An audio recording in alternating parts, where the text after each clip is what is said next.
शान से कहती थी मैं फर्रुखाबाद में रहती हूँ।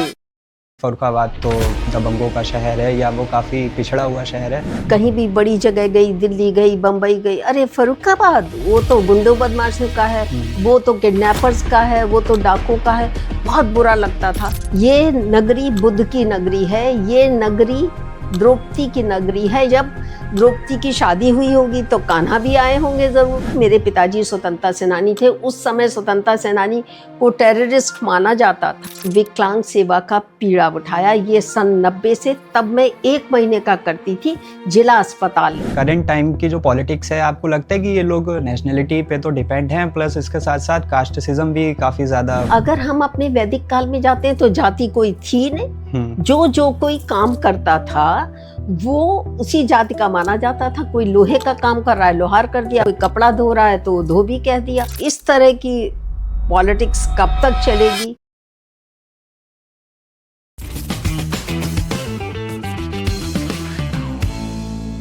नमस्कार मैम। नमस्कार। बहुत बहुत स्वागत है आपका हमारे चैनल पे। Thank you. Being a doctor, आप कैसे इन्फ्लुएंस हुई पॉलिटिक्स में आने के लिए? बहुत सारी चीज़ें पॉलिटिक्स, जो अगर किसी बच्चे का भी एडमिशन कराना है तो एमएलए की रिकमेंडेशन चाहिए अच्छे स्कूल में। हमारी आईएमए की एक मीटिंग थी, उसमें मैंने डॉक्टर से कहा कि पॉलिटिक्स में इतने अनपढ़ लोग हैं, पढ़े लिखे लोग क्यों नहीं जाते हैं? आप लोग कोई एक जना तय करो, 2 लोग तय करो और पॉलिटिक्स में पैर रखो। धीरे से अपने देश को, प्रदेश को संभालने की कोशिश करो। सफलता तो ईश्वर के हाथ में है, लेकिन कम से कम कोशिश तो करो। तो उन्होंने बहुत मुंह बना के कहा, अच्छा फालतू के काम खुद करिए ना, हमसे कह रही हैं कि करो, और खुद अपना आराम से बैठी और पेशेंस देखें। और मुझे बात लग गई। मैंने कहा अच्छा ठीक है, आज से मैं ध्यान करूँगी और मैं कोशिश करूँगी कि मैं पॉलिटिक्स में क्या कर सकती हूँ। और हम लोग बहुत ज़्यादा छोटी जगह से हैं। उस समय जब मैं बचपन में पढ़ाई की, उस समय कुप्पी में पढ़ाई, मुझे नहीं पता वो आप लोग जानते हैं कि नहीं जानते। एक कांच की शीशी में एक डोरी डाली, तेल भरा, उसको जला दिया, उसकी रोशनी में पढ़ाई की। और हमेशा समर्पित रहे 5 चीज़ों के लिए। एक तो अपना कुटुंब, अपने भाई बहन, माता पिता के प्रति आदर और प्यार रखना। दूसरा धरती का ध्यान रखना। तीसरा वृक्ष का बहुत ध्यान रखना, घर में वृक्ष होने चाहिए। तुलसी माँ को रोज जल चढ़ाना चाहिए। चौथा, कोई भी उल्टा सीधा काम ना होने पाए, धुआं ना उठे, पर्यावरण ना खराब होने पाए। और हमारे घर में गाय भी थी तो गाय भैंसों का भी ध्यान रखा जाता था। जब इस तरह से पलते हैं बच्चे, मेरा अपना ये मानना है, तो टोटल डेवलपमेंट होता है उनका। और इसी भावना के साथ साथ साथ मेरे पिताजी राजर्षि परसोत्तम दास टंडन जी के अनुयायी थे और स्वतंत्रता सेनानी थे। उनके साथ जेल में भी रहे थे। मेरी माँ बहुत छोटी स्तर पे काम करती थी, पर वो सुभाष चंद्र बोस जी की सेना में थी और उनका सिर्फ इतना काम करती थी। झांसी में मेरी नानी का घर था, किला था, किले पे अंग्रेज सैनिक होते थे या हमारे लोग अंग्रेज़ों के लिए काम करते थे। तो वहाँ घड़े में गेहूं भर के उसके अंदर कोई इन्फॉर्मेशन डाल के चुपचाप जाती थी। अगर कोई सैनिक पकड़ता था तो उनसे कहती थी गेहूं पिसाने जा रहे हैं, और जहाँ पहुँचाना होता था वहाँ पहुँचाती थी। बस इतना ही काम करती थी वो। तो शायद उन्हीं की सोच, उन्हीं की जीत से ये काम आया कि हमें अपने देश के लिए काम करना है, राष्ट्र के लिए जीना, राष्ट्र के लिए मरना। ये भाव मन में बचपन से भर गया। जिस डिस्ट्रिक्ट से हम लोग बिलोंग करते हैं, फर्रुखाबाद से, ज़्यादातर लोगों के ना इसके नेगेटिव ओपिनियंस आते हैं कि फर्रुखाबाद तो दबंगों का शहर है या वो काफ़ी पिछड़ा हुआ शहर है। तो क्या आपने कभी ये सब चीज़ें एक्सपीरियंस की हैं? अरे हमने बहुत ज़्यादा एक्सपीरियंस की। मैं कहीं भी बड़ी जगह गई, दिल्ली गई, बम्बई गई, अरे फर्रुखाबाद वो तो गुंडों बदमाशों का है, वो तो किडनैपर्स का है, वो तो डाकुओं का है। बहुत बुरा लगता था। फिर मैं शान से कहती थी मैं फर्रुखाबाद में रहती हूँ। क्या मैं तुम्हें चोर दिख रही हूँ? क्या मुझे डाकू? मुझे तो कोई नहीं मिला। मतलब शान से कहती थी। थोड़े दिन बाद, 2-3 साल बाद लोग मुझसे कहने लगे कि आपकी पहचान फर्रुखाबाद की पहचान की तरह होती जा रही है। अब हम लोग फर्रुखाबाद की बात करते हैं तो पहले आपका नाम लेते हैं और ये कहते हैं कि नहीं, ऐसा नहीं है। और सबको मैंने ये भी बताने की कोशिश की कि पुरातन काल में ये बहुत संपन्न रहा है। पांचाल नगरी, द्रौपदी यहीं पैदा हुई हैं। यहाँ पर भगवान बुद्ध ने पहला प्रवचन दिया। संकसा के राजा की जो पत्नी थी, उनके कोई बच्चे नहीं थे, तो वो सिद्धार्थ मतलब अपनी बहन के लड़के को बहुत प्यार करती थी। तो जब उन्होंने घर छोड़ा था तो सबसे पहले अपनी मासी से मिले फर्रुखाबाद में आके, इसके बाद गया पहुँचे थे। और जब गया में उन्हें बोध हुआ तो पहला प्रवचन अपनी मासी को आके यहाँ दिया, जिसको हम लोग बिसारी देवी के नाम से जानते हैं, वो उनकी मासी थी। और इसके बाद फिर वो और दिया। जब यहाँ के लोग बताते हैं जब उन्होंने कुशीनगर में शरीर त्यागा तो उसी टीले पे प्रकट हुए, लोगों को प्रवचन दिया। फिर अचानक लोगों ने देखा वो आसमान में उड़ रहे हैं, तब ये पता चला वो शरीर छोड़ चुके हैं। ये नगरी बुद्ध की नगरी है, ये नगरी द्रौपदी की नगरी है। यहाँ पर लाजमी है कि जब द्रौपदी की शादी हुई होगी तो कान्हा भी आए होंगे ज़रूर। बिल्कुल। ये जैनियों के तीर्थ, उनके जो पूजनीय हैं, महंत हैं, उनकी भी जन्म स्थली है। कंपिल में उनका भी मंदिर है। आप एक सोशल वर्कर भी हैं, तो सोशल वर्किंग की एक्चुअल डेफिनेशन क्या होती है? देखो, सच पूछो तो एक डॉक्टर भी सोशल वर्कर है। आप किसी मजदूर को बुलाओगे, वो 10 बजे आएगा, 5 बजे हाथ झाड़ेगा और कहेगा मेरा काम हो गया, पैसे दो, हम जा रहे हैं। लेकिन डॉक्टर आधी रात आप दरवाजा खटखटाओगे, गहरी नींद में सो रहा है, फिर भी उठ के आएगा, क्या तकलीफ है, देखेगा और दवा देगा। ठीक है। और पैसा तो बाई प्रोडक्ट है। जब आप काम करोगे, जो को लोग कहें फ्री में थोड़ी ना फीस, तो वो तो बाई प्रोडक्ट है, होगा ही। तो मेरी जो सोशल वर्क चालू हुई शायद मेरी स्टूडेंट लाइफ से चालू हुई, क्योंकि वहाँ पर जो गरीब बच्चे थे, और खुद भी मैं भी बहुत धनी नहीं थी। मेरे पिताजी स्वतंत्रता सेनानी थे। उस समय स्वतंत्रता सेनानी को टेररिस्ट माना जाता था, तो कठिन समस्या थी। मेरे पिताजी ने पढ़ाई की कलकत्ता से 2 से 70 चितरंजन एवेन्यू, अभी भी मकान खड़ा है खंडहर के रूप में, परिवारजन के कुछ लोग रहते हैं वहाँ से। पढ़ने के बाद में चूँकि ये इसमें स्वतंत्रता सेनानी बन गए थे, तो वहाँ से हटाए गए कि ये परिवार बर्बाद हो जाएगा। आए दिन अंग्रेज़ों की रेड पड़ती थी, इसलिए बुंदेलखंड में पहुँचाए गए। लाजमी है कि पैसा नहीं रहा होगा, और अगर जमीन थी, पूर्वजों ने जमीन खरीद के दे दी, तो जमीन पैसा थोड़ी ना दे देती है। जो लोग किसान हैं वो जानते हैं, जितना लगाते हैं उतना ही आते हैं, बस खाने भर का निकलता है। तो ऐसा नहीं है कि बहुत धनी परिवार से और अनाप शनाप। मैंने मुश्किलें देखी थी कि मेरे पिताजी कैसे हम लोग को पढ़ा रहे हैं। तो जो बच्चे परेशान होते थे, मैं उनका ध्यान रखती थी कि इनको क्या मैं कोई सहायता कर सकती हूँ, और उनको समझाती थी किताब खरीदने की ज़रूरत नहीं। देखो, मैं लाइब्रेरी में जाके पढ़ रही हूँ ना, तो हम लोग लाइब्रेरी में चल के पढ़ते हैं, किताब नहीं खरीदते। किताब उस समय मेडिकल की पुस्तक तब भी बहुत महंगी हुआ करती थी। तो मेरा कहने का अभिप्राय ये है कि स्टूडेंट लाइफ से चालू हुआ, शादी हुई। शादी होने के बाद में मैंने अपने पति से कहा कि मैं तो पहले इतवार को फ्री पेशेंट्स देखूंगी, क्योंकि मेरी स्पेशलिटी थी प्रेग्नेंट लेडीज़ की।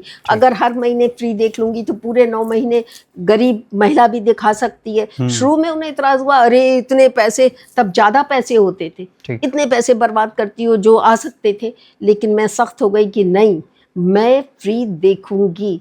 तो मैं देख रही हूँ सन 74 से हर महीने के पहले इतवार को फ्री पेशेंट्स देखती हूँ। मैं और मेरी डॉक्टर्स, मेरा स्टाफ, सबको मैं ये बताती हूँ कि एक बार जो पैसा दे रहा है उसके साथ कोई कोताही हो जाए कोई बात नहीं, लेकिन जो फ्री में देख रहा है उसको और ज़्यादा ध्यान से देखना। उसके मन में ये प्रश्न ना उठ जाए कि मेरे पास पैसा नहीं था, मैंने पैसा नहीं दिया, इसलिए ठीक से मैं देखा नहीं गया। मेरे को ये था हमेशा भी कि कोई भी बच्चा छोड़ जाएगा तो उसको ऐसे नहीं करना। जैसे लोग अगर, अब तो खैर बहुत ज़्यादा एडवर्टाइजमेंट होता है, MTP वगैरह और दवाएं ये वो, तो इतना नहीं होता। लेकिन पहले ये होता था, बच्चा हो रहा है और जिसका इलीगल अनमैरिड लड़की का बच्चा है या विडो का बच्चा है, वो कभी अपना एड्रेस सही नहीं लिखाएगी। बच्चा पैदा हुआ, 24 घंटे रहे, बच्चा बिस्तर पे लेटा ही है, औरत उठ के बाथरूम लेटरिन जाएगी और कब गायब हो गई ये पता ही नहीं। तो मैं हमेशा इन्फॉर्म कर देती थी पुलिस को अपने थाने में। वो कहते थे कि हाँ, हम, आप अभी रखिए, हम आपको बताएंगे ना। वो कभी बताते थे, फिर वो बच्चा पल जाता था, यहीं पल जाता था बच्चा। फिर कभी कभी ऐसा भी होता था, जैसे अब डॉक्टर रस्तोगी इनके एक रिश्तेदार थे, रवि रस्तोगी, उन्होंने कहा बच्चा ऐसे ही घूम रहा था यहाँ पर, और बच्चों को हम लोग सब चीज़ सिखाते भी थे, जैसे कोई लड़का मिले तो उसे भैया कहना है, बड़े हैं तो उसको ताऊ कहना है, चाचा कहना है, चाची कहना है, औरतों को बोलते थे ऐसे ही। और दूसरा ये होता था कि मैं इनको जरा भी खराब नहीं करती थी। अगर कोई बच्चा है तो एक साथ 5,000 10,000 के दूध के डिब्बे आके भर जाते थे, ताकि ऐसा ना हो कि कोई कमी आ जाए और ये लोग उल्टा सीधा खिला पिला। ठीक। तो वो बच्चे ब्रेनी भी होते थे। टोटल 22 बच्चे पाले हैं, और अभी एक लड़की बची है हमारे पास। पर मैंने ये भी किया, जैसे जो सेटल्ड होते चले गए, तो जब सेटल हो जाते हैं, शादी किसी की नहीं करी, अपने आप अपना ढूंढो, कर लेना। दुख पाओ तो मुझे याद करना, मैं हूं ना, और सुखी रहो तो एंजॉय योर लाइफ। मुझे तुमसे कुछ नहीं चाहिए, लेकिन मैं ये नहीं करती कि वो अरे वो कैसा है, ये कैसा है, मैं चिंता में पड़ूं। नहीं, सबका अता पता रहता है, लेकिन अगर कोई उन्हें तकलीफ होगी तो वो मुझे कांटेक्ट करेंगे, मैं खुद कुछ नहीं करती। जब देखा इधर उधर विकलांग देखे, बहुत परेशान है, किसी का हाथ कट गया, वो नहीं करवा नहीं पा रहे हैं, तो विकलांग सेवा का पीड़ा उठाया। ये सन 90 से, तब मैं 1 महीने का करती थी जिला अस्पताल में, जो पूरे समय मतलब उस कैंप में 5,000 10,000 लोग दूर दूर से आते थे, पूरी जगह से। एज बढ़ने के साथ साथ मुझे लगने लगा कि 1 महीने का मैं नहीं कर पाऊंगी।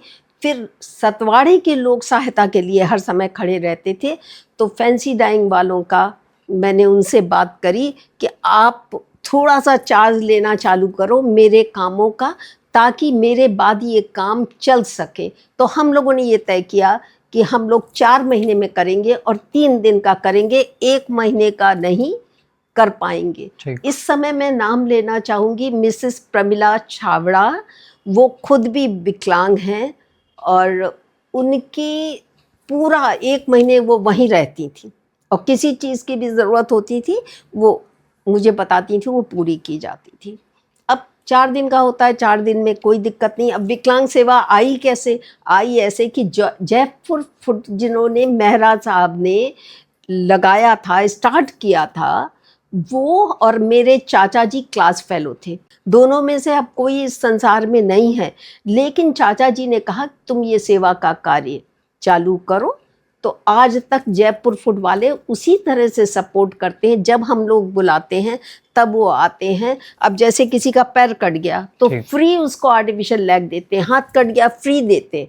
कई बार तो ऐसा होता है कि लोग रोने लगते हैं कि हम जाते हैं जगह जगह, वो मांगते हैं कि तुम्हारी आमदनी कितनी है, कहाँ के रहने वालों। हमारा सिर्फ एक ही है, आधार होना चाहिए, आप भारत के निवासी होना चाहिए। मेरे जिले के नहीं, भारत के कहीं के भी निवासी हो, आपको सब सहयोग मिलेगा। आपने प्रायोरिटी दी नेशनलिज्म को, इसमें कास्टिज्म आपने बिल्कुल भी नहीं इन्वॉल्व किया। नहीं, बिल्कुल ठीक कह रहे हैं। करंट टाइम की जो पॉलिटिक्स है, आपको लगता है कि ये लोग नेशनलिटी पे तो डिपेंड हैं, प्लस इसके साथ साथ कास्टिज्म भी काफ़ी ज़्यादा? मुझे बहुत ये लो थिंकिंग लगती है, क्योंकि अगर हम अपने वैदिक काल में जाते हैं तो जाति कोई थी नहीं। जो कोई काम करता था वो उसी जाति का माना जाता था। कोई लोहे का काम कर रहा है, लोहार कर दिया, कोई कपड़ा धो रहा है तो धोबी कह दिया। अब इस तरह की पॉलिटिक्स कब तक चलेगी, ये थोड़ा विचार करने, मुझे लगता है ये बिल्कुल बेकार की चीज़ है, नहीं होना चाहिए। अगर कोई लोहार का बेटा डॉक्टर बन गया है या बहुत अर्न कर रहा है, पैसे वाले हो गया, तो उसको ये नहीं होना चाहिए कि उसको बैकवर्ड होने का रिजर्वेशन मिले। इससे जो और बच्चे हैं उनमें कुंठा पैदा होती है। मैं अपर कास्ट लोअर कास्ट की बात नहीं कर रही हूँ, मैंने देखा है बच्चों को, जैसे शेड्यूल कास्ट के यहाँ एसपी रह गए थे, उनका लड़का 14-15 साल का, उनका चपरासी आया, अपने हाथ से गिलास से दूध पिला रहा है, और वो मुझसे आंटी मुझे क्या, मुझे तो नौकरी मिलेगी, वो तो रिजर्व कोटा है ही। उनका बेटा बोल रहा है। हाँ, तो ये हाई हेडनेस है उसकी, बिकॉज ऑफ आज नहीं तो कल हमारा यूथ इस पे रिएक्ट करेगा। ये नहीं होना चाहिए। जो भी पहचान होनी चाहिए ये कर्म से पहचान होनी चाहिए। पॉलिटिक्स में मैम एडुकेशन कितना मैटर करता है, क्योंकि जितने भी पॉलिटिशियंस हैं बैकग्राउंड उनका देखा जाए तो वो काफ़ी उनका लो ग्रेड रहा है, तो आपने इस पे कुछ काम किया है? ये देखो, एजुकेशन तो बहुत ज़रूरी है और ये बहुत दुख की बात है कि हमारे देश में एजुकेशन का कोई स्टैंडर्ड ही नहीं है। इंटर पास हैं, अपना एजुकेशन मिनिस्टर बने बैठे हैं, करेक्ट। इंटर पास हैं और लीडर ऑफ अपोजिशन बने बैठे। और हमारे यहाँ एक आईएएस ऑफिसर, आईपीएस ऑफिसर या टीचर है या किसी और, चाहे लेखपाल है, उसकी एजुकेशन दी जाती है, उसकी एंट्रेंस की कंपटीशन होती है। तो ये पॉलिटिशियंस की क्यों नहीं होती है? मेरा तो ये मानना है जब तक वो ग्रेजुएट नहीं होता किसी को अलाउ नहीं करना चाहिए पॉलिटिक्स में। ग्रेजुएट तो होने चाहिए मिनिमम, और साथ ही साथ इनका भी कंपटीशन होना चाहिए, पेपर होने चाहिए। तुम पास करोगे तभी तुम इस बात के अपना टिकट मांग सकते हो या पॉलिटिक्स में बढ़ सकते हो। तुम वर्कर हो सकते हो लेकिन तुम लीडर नहीं हो सकते। और लेकिन ज़्यादातर ये देखा गया है कि एजुकेशन पे बात तो सारे लोग करते हैं लेकिन प्रॉपर उस पर काम बहुत कम लोग करते हैं। आपने कुछ ऐसे लूप होल्स देखे हैं एजुकेशन सिस्टम के जो आप चेंज करना चाहेंगी? अब हमें याद आ गया मुलायम सिंह का समय, कितनी नकल और निकल से पास, और पास होने के बाद एक एप्लीकेशन भी नहीं लिख सकते। अभी भी मैं इसी बात से लोगों को समझाती, डांटती और नाराज़ होती हूँ कि भैया पढ़ाई करो तो पढ़ाई करो, लेकिन ये नकल नहीं चलेगी। आज करोगे तो कल नहीं होगा। फालतू की डिग्री से कोई फ़ायदा नहीं, लेकिन चलने को चलता ही है। लोग तरह तरह की बातें करते हैं, फरहान यूनिवर्सिटी में एडमिशन ले लो, वहाँ नकल से पास हो जाओगे। और जो लोग सख्त हैं वो लोग रोते हैं हमारे पास आके कि हमें स्टूडेंट्स नहीं मिल रहे हैं पूरा कॉलेज खाली हुआ जा रहा है। ठीक है, और वो बदलेगा तो है ही। देखो, मेरा विश्वास है, ऐसा नहीं है कि मैं इस बात में निराश हूँ। मैं बिल्कुल निराश नहीं हूँ। आज, और आज नहीं तो कल, मैं पुनः कहना चाहूँगी, आप ही जैसे यूथ उठ के खड़े होंगे जो सिर्फ और सिर्फ एजुकेशन पर बहुत महत्व देते हुए, चाहे वो पॉलिटिक्स में हो अथवा अदरवाइज लाइफ में, बहुत महत्व देंगे और एजुकेशन का भी महत्व बढ़ेगा और हमारा देश बदलेगा।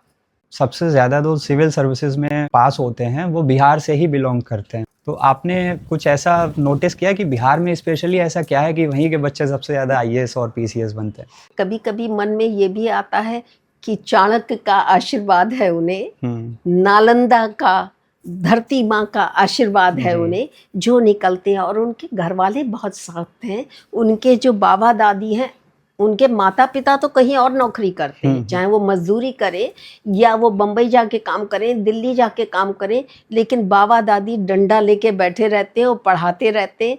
ये मैंने अपनी आंखों से देखा है। बेगूसराय जैसी जगह मैं काम कर रही थी इलेक्शन के टाइम, मैंने ऐसा देखा है। हम लोगों को वहाँ से क्या सीखना चाहिए? मेहनत रंग लाएगी एक दिन। दूसरी चीज, ऊंची सोच। अभी हमने कहा ना, अच्छा सोचेंगे अच्छा मिलेगा। उनके माँ बाप बच्चों के दिमाग में भर देते हैं तुम्हें डीएम बनना है, तुम्हें कलेक्टर बनना है, तो बच्चा उसी मेहनत से पढ़ाई अपनी करता है और सफल होता है। आपका ऑडियंस के लिए हमारी मैसेज क्या रहेगा? मेरा मैसेज बहुत गंभीर है। क्या? मेरा मैसेज ये है कि देश के लिए, धरती माँ के लिए, जिएंगे तो माँ के लिए, मरेंगे तो माँ के लिए, अपने देश के लिए। और सेवा में जो सुख है वो किसी चीज़ में नहीं है। कितने भी महंगे कपड़े पहन लो, लाख रुपए के कपड़े पहन लो, एक साड़ी 5 लाख की हो, पर वो सुख नहीं है जो किसी दुखी के आंसू पोंछ के होता है। किसी को ज़रूरत है, आप उस समय खड़े हैं, उसकी ज़रूरत दूर कर रहे हैं। तो जो मन को संतोष मिलता है, सुख मिलता है, वो किसी और चीज़ से नहीं मिलता। तो मैं सबसे ये कहना चाहूँगी कि छोटे छोटे प्रयास करो। छोटे प्रयास करके बड़े प्रयास हो जाते हैं और सेवा का मौका भी उन्हीं को मिलता है जिनका ईश्वर का आशीर्वाद होता है। उसके बिना संभव नहीं है।